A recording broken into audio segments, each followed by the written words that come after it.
Então, pessoal, o que eu queria falar com vocês agora? Eu queria falar sobre as modificações pós-traducionais, tá? Isso é muito importante, tá? Porque isso aqui vai fazer você entender exatamente o porquê que síntese proteica não é sinônimo de hipertrofia muscular, né? Então, a primeira menção que a gente tem aí sobre modificação pós-traducional data lá de 1977. Quando eles começaram a estudar isso, né, eles conseguiram ter uma lista de quais foram todas as modificações pós-traducionais que eles tinham listados, né? Isso é um negócio muito legal. Nessa figurinha da direita aqui, foi um exemplo muito bacana que eu encontrei para mostrar para vocês que a insulina, ela não é produzida como realmente insulina, né? Ela precisa passar por uma modificação pós-traducional para ser, né, lançada na corrente sanguínea e realmente, então, ser ativa no nosso organismo, né? E o que é uma modificação pós-traducional propriamente dita, pessoal? Então, vamos lá. Refere-se a uma modificação na proteína que ela pode ser ou covalente ou enzimática, tá? Depois da síntese dela. Que é uma modificação covalente ou enzimática. No exemplo da proteína que eu dei para vocês, uma enzima vem, corta um pedacinho dela, né, o peptídeo C, e aí nós temos então a insulina, né, no seu modo principal ativo. Essa é uma modificação enzimática. Uma modificação covalente é quando ela se liga, né, de forma ali, a gente tem uma ligação bem forte entre átomos, né, da proteína, por exemplo, tá? Então, a gente tem que essas proteínas são sintetizadas pelos ribossomos, então traduzem ali aquele RNA mensageiro em cadeias polipeptídicas, que são as proteínas, então elas podem sofrer todas as suas modificações pós-traducionais neste sentido, para mudar a sua função e várias outras coisas podem acontecer. Eu vou mostrar para vocês aqui. Então a gente tem aqui alguns artigos muito legais, tá? Falando sobre modificação pós-traducional.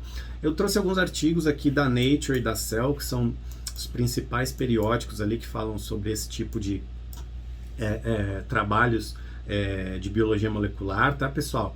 E olha só que interessante.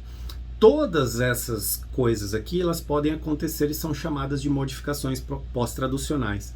Fora isso, ocorrem ainda outras, tá? Depende do tipo da célula. Essas modificações aqui dessa tabelinha branca podem ocorrer na nossa actina do músculo. Olha que legal, né? Pode ocorrer o quê? Metilação, que é eu juntar um átomo de carbono e 3 de hidrogênio, acetilação, arginilação, sumoilação, ubiquitinação.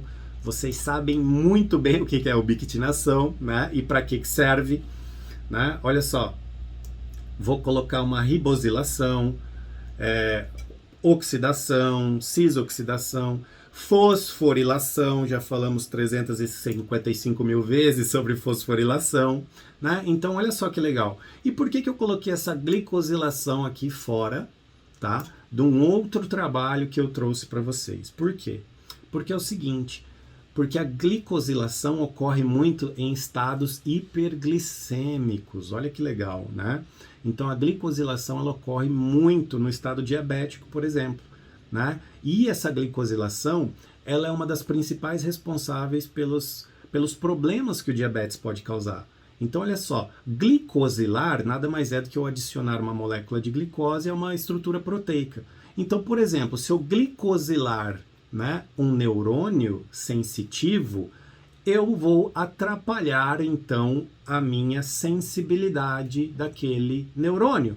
Então, olha só que legal. Não sei se todos vocês conhecem, nós não estamos falando sobre nenhuma patogênese ou patologia, mas vocês já podem ter ouvido que o diabetes, quando ele não é tratado, algumas pessoas podem ter problemas de sensibilidade na pele, né? Então, isso pode levar ao pé diabético, que pode levar a uma amputação do membro. Isso eu acredito que vocês já possam ter ouvido falar.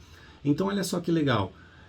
O mecanismo molecular pelo qual essa falta de sinalização ocorre ali naquele neurônio sensitivo é a glicosilação. Então começam a ser adicionadas partículas, né, de glicose no neurônio e ele para de transmitir de forma adequada.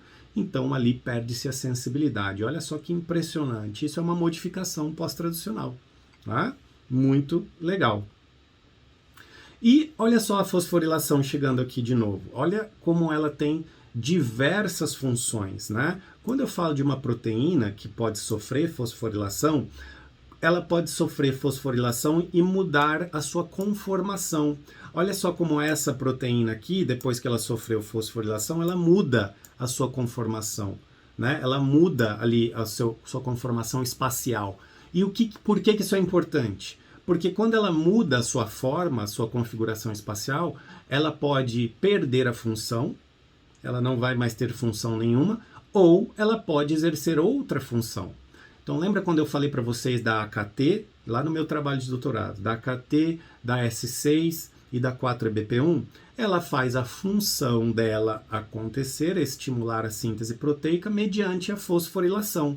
Então aqui vocês estão vendo exatamente isso, né, na prática. Olha que legal, né? Na situação 2, pode ocorrer o seguinte: eu posso aumentar ou diminuir a degradação da proteína, porque eu mexo na estabilidade dela, né? Então eu posso estimular isso, né? Lembra que eu preciso também utilizar o ATP, né, para utilizar e ocorrer a degradação proteica lá no sistema ubiquitina-proteasoma. Então a fosforilação também pode, né, estimular, sinalizar isso, tá?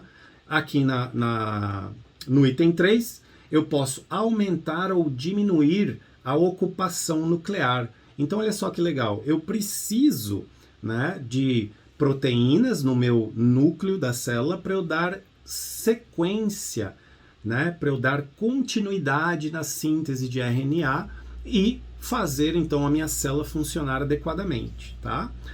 No item 4, olha só como eu falei, eu posso alterar a afinidade para regiões reguladoras do DNA.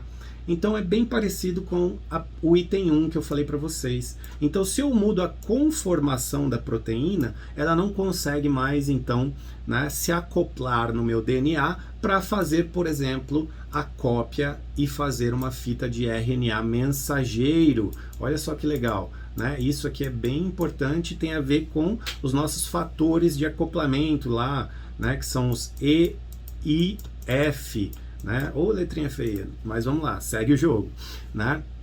Por exemplo, 4-EBP1, EIF4-alfa, aqueles que a gente já falou no curso para vocês, tá?